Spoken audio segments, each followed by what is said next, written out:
Hindi nag-work ang pitch mo? Baka mali ang frame, hindi ang offer. Sa sales, hindi lang important kung ano ang sinabi mo. Mas importante kung paano mo ito na-frame.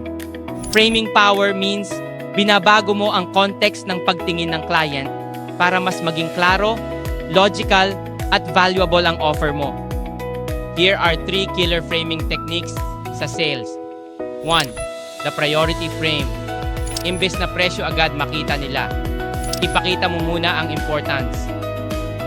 Sir, bago natin pag-usapan ang presyo, gusto ko muna masiguro na tama ang solution sa problema ninyo. Now the conversation shifts from price to value. 2. The big picture frame. Ang mga clients, madalas focus yan sa small detail. You reframe to show them kung ano yung malaking benefit. Ma'am, hindi lang po ito tungkol sa bagay na yan. Ito po yung peace of mind at bilis na makukuha nyo for months. Suddenly, yung offer nagiging long-term. 3. The replacement frame. Kung mahal ang objection, palitan mo ang perspective. Ma'am, hindi po ito dagdag gastos.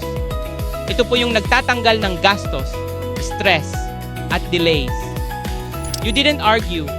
You reframed the meaning. Remember, the person who controls the frame controls the direction of the sale.